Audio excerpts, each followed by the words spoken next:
하나님의 크신 사랑과 은총이 여러분의 삶에 함께 하시기를 빕니다. 오늘은 죄의 나비 효과라는 제목으로 함께 하나님의 말씀을 나누겠습니다.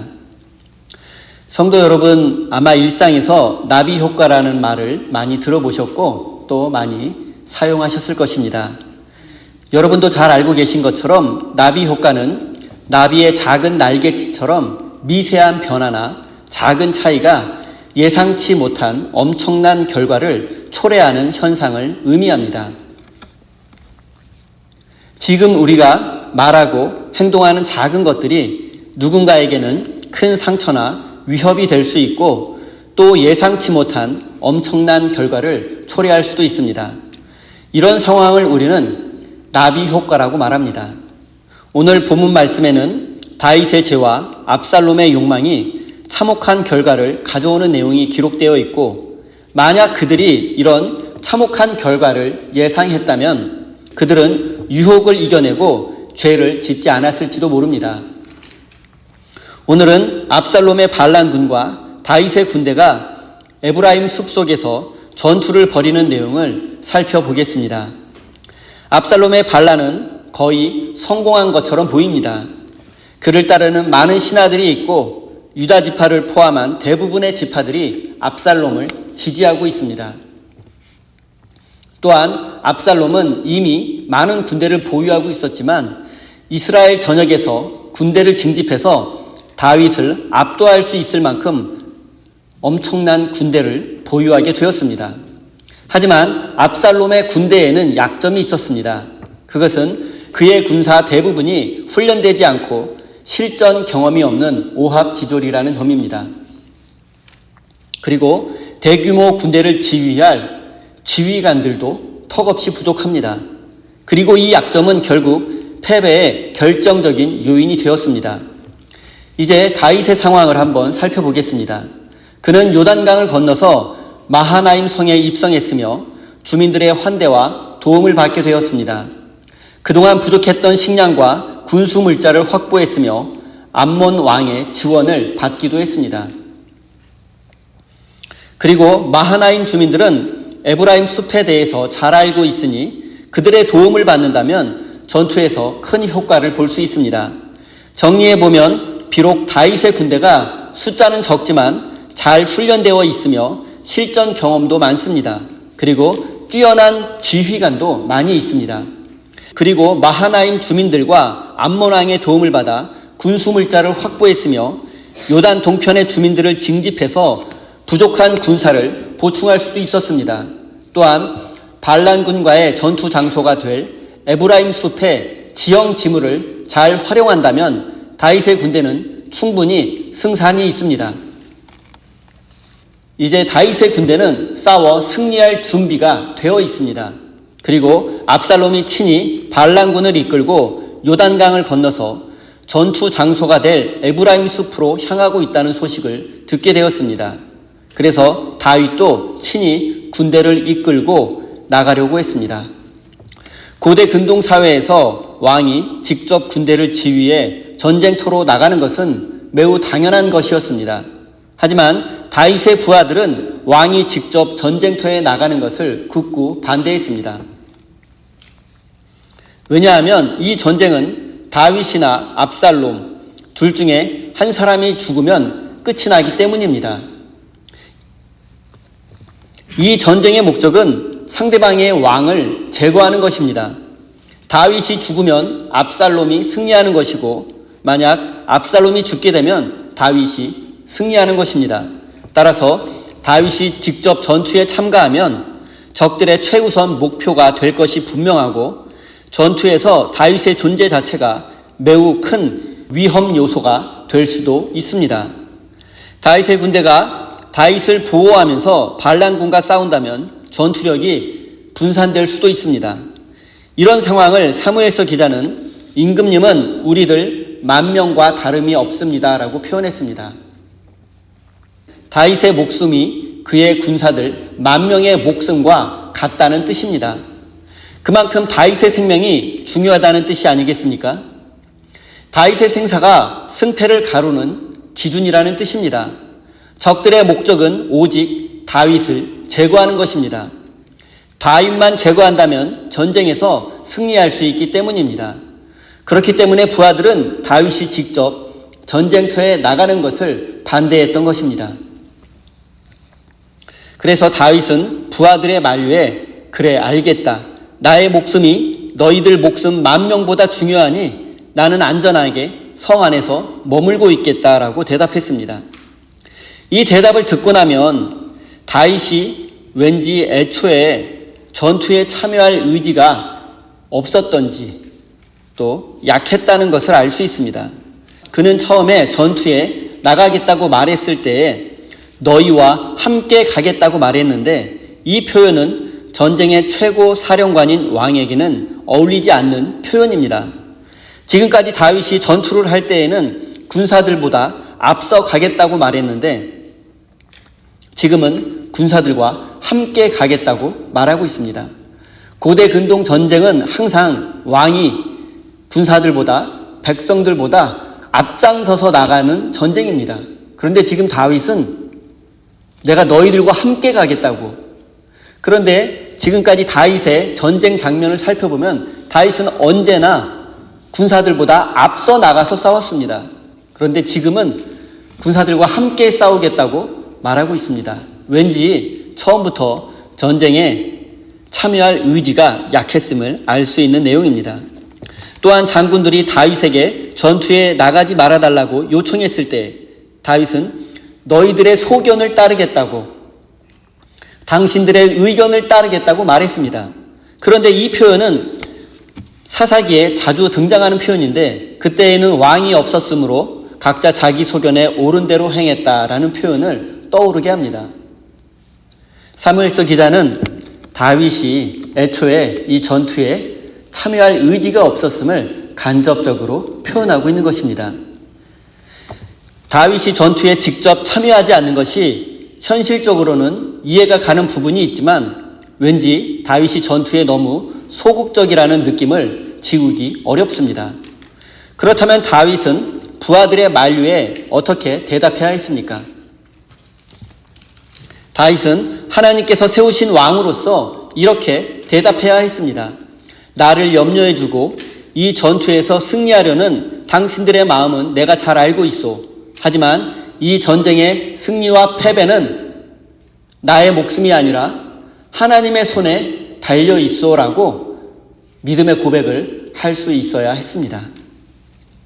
내가 끝까지 살아남는 것이 중요한 게 아니라 하나님께서 우리와 함께하는 것, 그것이 중요하다고 말해야 했습니다. 어쩌면 다윗은 정말로 자신의 생명이 백성들 10,000명의 목숨보다 더 중요하다고 생각했는지도 모르겠습니다. 그는 정말로 자신이 끝까지 살아남아야 이 전쟁에서 승리할 수 있다고 생각했던 것 같습니다. 이 전투가 하나님의 손에 달려있다는 것을 그는 알지 못하고 있는 것 같습니다.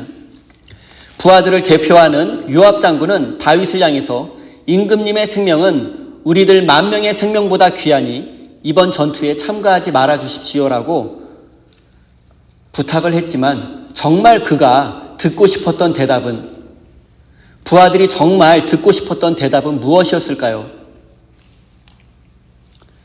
다윗은 즉시 그래 내가 너희들의 마음을 잘 알겠다. 나는 전투에 참가하지 않겠다라고 말했습니다. 하지만 그것은 부하들이 듣고 싶었던 대답이 아니었습니다. 만약 다윗이 이렇게 대답했다면 어땠을까 하는 상상을 해보았습니다. 당신들이 내 생명을 귀하게 여기는 그 마음을 잘 알고 있어. 하지만 내 생명이 소중한 만큼 당신들의 생명도 똑같이 소중합니다. 하나님 앞에서는 모든 생명이 똑같이 귀하고 소중하기 때문입니다. 그리고 이 전쟁은 하나님이 도와주셔야지만 승리할 수 있습니다. 우리 모두 하나님을 신뢰하며 이 전투에 임합시다. 내가 당신들 앞서 나갈 것입니다. 이렇게 말했다면 다윗의 부하들은 크게 감동했을 것입니다. 부하들은 전투에 앞서 다윗의 안위를 염려하지만 다윗은 부하들의 생명을 조금도 귀하게 여기지 않고 있습니다. 게다가 정말 하나님을 신뢰하고 있는지 의심스럽기까지 합니다. 사랑하는 성도 여러분, 다윗의 대답은 인간적으로는 이해할 수 있지만 하나님의 기준에는 불합격이라는 사실을 잊지 마십시오. 우리의 판단 기준은 세상의 합리성과 논리가 아니라 하나님의 말씀이라는 사실을 마음 깊이 새기시기 바랍니다. 다윗은 자신의 생명이 전쟁 승리의 판가름이 된다는 이야기를 듣고서 전투에 나가지 않겠다고 말했습니다. 그리고 부하들에게 한 가지 불가능한 명령을 내렸습니다. 그것은 전투에서 압살롬을 부드럽게 대하라는 것입니다. 부드럽게 대하는 것은 죽이지 말고 오히려 지켜달라는 뜻입니다. 문제는 이 다윗의 명령이 불가능할 뿐만 아니라 이 전쟁의 성격과는 어울리지도 않는다는 점입니다. 이 전쟁은 다윗이나 압살롬 둘 중에 하나가 죽어야만 끝이 납니다. 그런데 전쟁에서는 이겨야 하고 압살롬을 죽이지 말라고 하니 도대체 어떻게 하라는 것입니까? 싸우라는 것입니까? 말라는 것입니까? 만약 압살롬을 죽이지 않는다면 전쟁은 장기화될 것이고 숫자가 많은 압살롬 군대가 유리할 것입니다. 그러는 사이 다윗의 부하들의 희생자는 늘어날 것입니다. 그리고 전쟁 후에 국민 통합을 위해서라도 압살롬을 신속히 제거해야 합니다. 압살롬을 죽이지 말라는 다윗의 명령은 마치 자살 명령과도 같습니다. 다윗의 생명이 부하들 10,000명의 목숨보다 중요하다는 말을 다시 한번 생각해 보겠습니다. 다윗은 지금 부하들 10,000명의 생명보다 반역자 압살롬의 생명을 더 귀하게 여기고 있는 것 같습니다. 백성들 10,000명이 죽더라도 내 아들만은 살려야 하겠다는 것입니다. 다윗은 지금 지도자로서 최악의 모습을 보여주고 있습니다. 하나님께서 맡겨주신 백성들을 아끼고 사랑하는 마음이 조금도 없기 때문입니다. 내 백성들은 죽어도 괜찮고 내 백성 10,000명이 죽는 한이 있더라도 반역자 내 아들은 살려야겠다는 이 다윗의 생각은 도무지 납득할 수 없습니다. 저는 다윗이 정말 이럴 거였다면, 정말 이 정도밖에 안 되는 인간이었다면 그냥 왕위를 압살롬에게 물려주는 게 낫겠다라는 생각도 해보았습니다. 압살롬은 현실적으로 다윗의 큰 아들이고 잘나고 능력 있고 백성들의 지지를 받고 있습니다. 정말 이것이 다윗의 모습이라면 압살롬이 다윗보다 더 훌륭한 왕이 될 수 있다는 생각도 듭니다. 다윗이 그냥 이쯤에서 포기하고 아들과 화해하고 왕위를 물려주면 좋겠다라는 생각도 들었습니다. 그런데 지금 다윗의 근본적인 문제, 그의 딜레마는 왕위는 지키고 싶고 아들은 죽이고 싶지 않은 것입니다. 하지만 이 두 가지는 양립할 수 없습니다. 둘 중에 하나를 포기해야 합니다. 그리고 다윗은 결국에는 왕위를 지키는 쪽을 선택했습니다. 하지만 아무리 권력이 좋더라도 아들을 죽이는 선택은 결코 쉽지 않았을 것입니다. 다윗의 불가능한 명령은 권력과 아들의 생명 둘 중에 하나를 선택할 수밖에 없었던 그의 복잡한 마음과 내면의 갈등을 잘 보여주고 있는 것 같습니다. 하지만 그의 명령은 그의 부하들에게 큰 혼란을 주었을 것이 분명합니다. 유대인들의 전통적인 해석에 따르면 다윗이 압살롬을 죽이지 말라고 명령한 것은 그의 반란이 자신의 죄 때문이라고 생각했기 때문이라고 합니다. 여기서 말하는 다윗의 죄는 바로 밧세바 사건입니다. 밧세바 사건은 우리야 사건으로 이어졌고 암논이 여동생 다말을 성폭행한 사건, 그리고 압살롬이 형 암논을 살해하고 반란까지 일으키는 것으로 이어졌습니다. 이 모든 불행의 시작은 바로 밧세바 사건이었습니다. 만약 다윗이 밧세바 사건이 불러올 이 엄청난 나비 효과에 대해서 예상했다면, 상상했었다면 다윗은 죄를 짓지 않았을지도 모릅니다.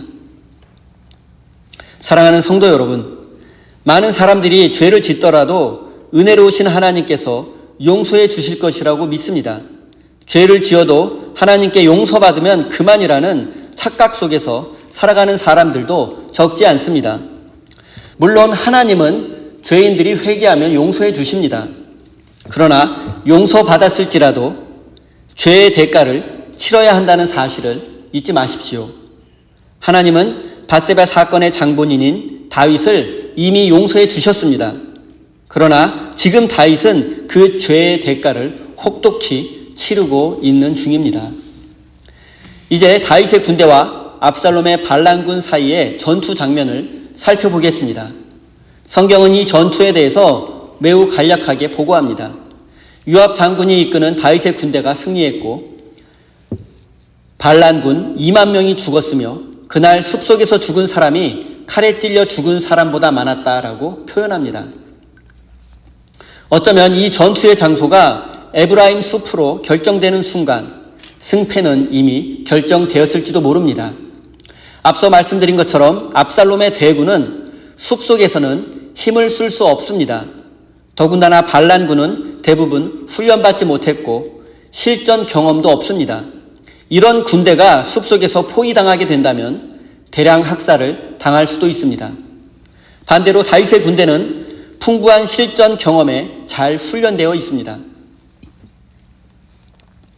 더군다나 그들은 에브라임 숲을 잘 알고 있는 마하나임 백성들의 도움을 받아 지형 지물을 잘 활용할 수 있습니다.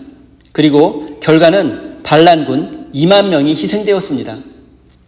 사무엘서 기자는 이 모습을 숲속에서 죽은 자가 칼에 찔려 죽은 자보다 더 많았다라고 표현했습니다. 이 모습은 과거 여호수아가 아모리 사람들과의 전쟁에서 승리했을 때의 모습을 떠오르게 합니다.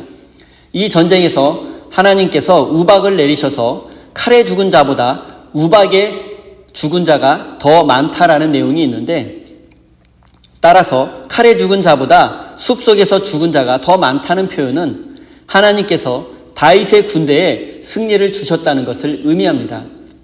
다윗은 연약하고 부족하고 죄도 많고 완벽한 사람이 아니었지만 그럼에도 하나님은 그를 포기하지 않으셨고 그에게 승리를 주셨습니다. 그리고 이 전투에서 압살롬도 비참한 최후를 맞이하게 되었습니다. 그는 숲속에서 왕의 상징인 나귀를 타고 가다가 그만 그의 화려한 머리카락이 나뭇가지 사이에 걸리고 말았습니다. 그래서 나귀는 그냥 그를 지나갔고 그는 나무 사이에 매달려 있습니다. 이 모습을 지켜본 요압의 군사는 곧장 요압 장군에게 달려가 보고했고 그는 즉시 현장으로 달려가서 압살롬의 가슴을 창으로 찔렀습니다. 압살롬이 아직 목숨이 붙어 있을 때 요압의 부하들은 칼로 그의 생명을 마무리 지었습니다. 반란군의 수계의 죽음치고는 너무 허망하다는 생각이 듭니다. 그런데 우리가 생각해 볼 점은 압살롬이 나무 가지에 매달려 있을 때 왜 머리카락을 자르고 탈출하지 않았는가 하는 것입니다.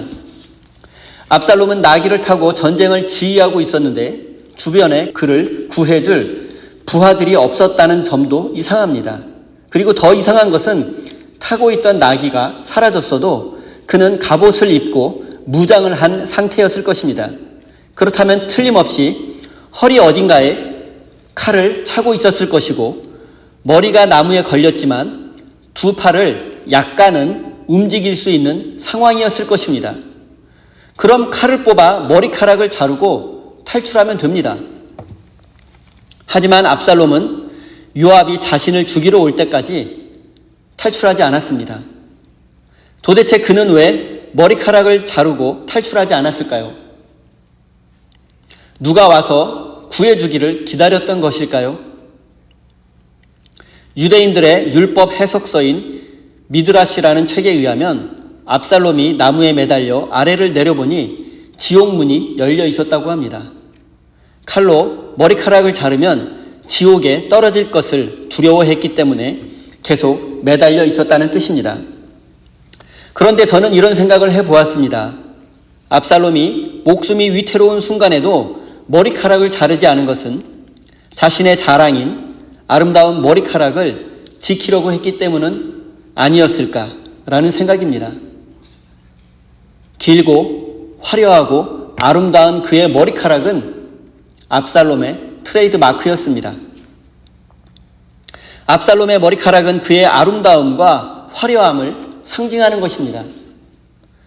그는 그것을 잃어버릴 바에 차라리 죽음을 선택했는지도 모릅니다. 아름다움과 화려함을 추구하는 그의 욕망이 그를 죽음에 이르게 한 것입니다. 이렇게 반란자 압살롬은 허망한 최후를 맞이하고 말았습니다.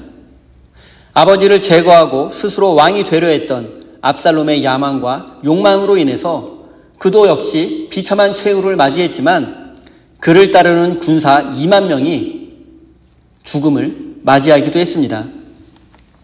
아마도 압살롬은 자신의 야망으로 2만 명이나 되는 군사들이 헛되이 희생당할 것이라고는 상상하지 못했을 것입니다.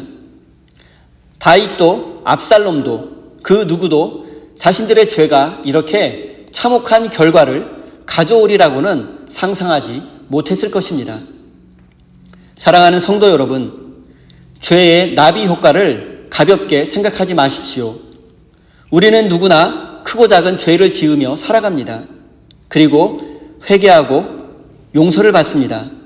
하지만 우리가 용서받았을지라도 때로는 그 죄의 대가를 치러야 한다는 사실을 잊지는 마십시오. 그리고 우리가 용서받았을지라도 우리의 죄는 나비 효과가 되어서 엄청난 결과를 초래할 수도 있다는 사실을 기억하십시오. 우리가 지은 죄의 나비 효과는 우리 자신의 삶을 파괴할 뿐만 아니라 주변에 죄 없는 사람들까지도 희생당할 수도 있다는 사실을 잊지 마십시오. 사랑하는 성도 여러분, 죄의 유혹을 받았을 때 그 죄가 가져올지도 모르는 나비 효과를 한번 생각해 보시고 상상해 보십시오. 다윗도 압살롬도 자신들의 죄가 이렇게 참혹한 결과를 가져오리라고는 상상하지 못했을 것입니다. 사랑하는 우리 세임교회 성도 여러분, 이 세상에 하나님의 기준에 합당할 만큼 온전하고 의로운 사람은 없습니다. 하지만 우리가 매 순간 깨어 있으며 하나님의 뜻에 우리의 마음을 둔다면 하나님께서 우리를 지켜주시고 보호해 주실 것입니다. 이 사실을 믿고 죄의 유혹을 물리치고 거룩한 삶을 살아가시기를 예수님의 이름으로 축원드립니다. 기도하겠습니다. 하나님, 다윗은 왕위를 지키는 것과 아들을 살리는 것 사이에서 그 어떤 것도 선택하지 못한 채 고통받고 있었습니다. 하지만 이 모든 상황의 근본적인 원인은 바로 자신의 죄 때문이었습니다. 그는 자신의 죄가 가져올 이 참혹한 나비 효과를 알지 못했습니다. 스스로 왕이 되려는 압살롬의 야망은 자신의 목숨뿐만 아니라 죄 없는 2만 명의 백성들을 죽음으로 몰아갔습니다. 그 또한 자신의 삐뚤어진 야망과 욕망이 가져올 참혹한 결과를 알지 못했습니다. 은혜로우신 하나님, 우리가 죄를 짓고 회개하기만 하면 된다는 어리석은 생각을 내려놓게 하시고 애초에 죄의 유혹을 물리칠 수 있도록 인도해 주십시오. 또한 우리가 죄의 대가를 치러야 한다면 피하지 않고 온몸으로 받게 하시고 그만큼 성숙한 사람으로 변화될 수 있도록 은혜 내려 주십시오. 사랑의 하나님, 주의 백성들이 마음과 정성을 담아 소중한 예물을 올려드립니다. 바친 손길마다 기억하여 주시고 저들의 삶에 축복해 주셔서 기쁨과 감사의 제목이 넘치게 해주시고 하나님께 드리는 행복을 깨닫게 해주십시오. 하나님, 우리 세임교회 성도들이 이 세상을 사는 동안 경제적인 어려움을 겪지 않도록 지켜주시고 눈물로 씨 뿌리고 수고할 때 30배, 60배, 100배의 열매를 거둘 수 있도록 축복해 주십시오. 지금 우리가 소유하고 누리고 있는 모든 것들이 하나님께서 우리에게 잠시 맡겨놓은 것임을 잊지 않게 하시고 우리가 하나님의 청지기임을 기억하게 해 주십시오. 또한 하나님의 것을 마땅히 하나님을 위해서 사용할 수 있는 거룩한 믿음을 허락해 주십시오. 예수님의 이름으로 기도드립니다.